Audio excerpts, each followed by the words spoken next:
Í verkefni 5 ætlum við að æfa okkur að skrifa svona BEM-klassa nöfn og við ætlum að æfa okkur á Flexbox og við fáum þetta aftur eins og við svo oft með svona CSS-verkefni gefna einhverja fyrirmynd, gefin einhver gögn, þið ætlaði í raun að CSS að þetta þannig að þetta lítur út þessu fyrirmyndin. Það eru gefnar ákveðnar grunnstílar hérna, þannig að það er búið að velja fyrir ykkur hérna, það er búið að bæta við leturgerðinni,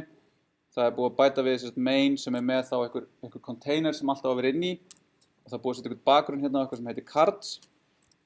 og síðan fáið þið index.html sem er með uppsettum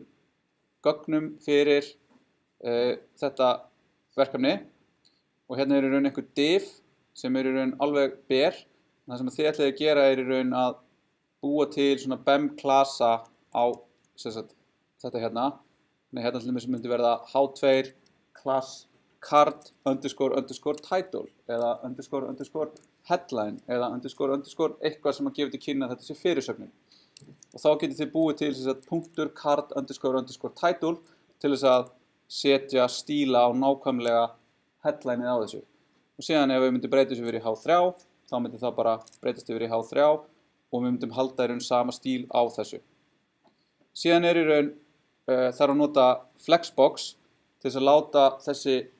kort hérna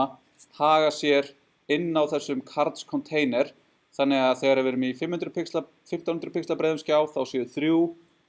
á 1000, séu 2 og þegar við erum komin hérna niður í 500 þá séu 1 í 1. Síðan eru svona,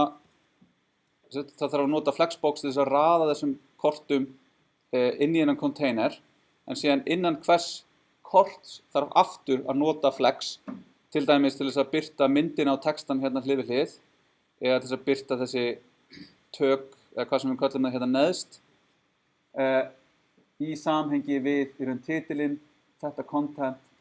og þetta hérna. Þannig að öll kortin eru í Flex container, kortin sjálf eru Flex container, contentið hérna, þetta hérna efni er síðan Flex container og þessi hérna gaur er Flex container. Þannig að þetta eru Flex containerin í Flex containerin í Flex containerin. Þannig að Flexbox alla leiðina og takmarkanirnar sem eru settar hérna er í raun að þið megið nota flest allt nema þið megið ekki nota position eða float og þið megið bara nota display flex, ekki neitt annað.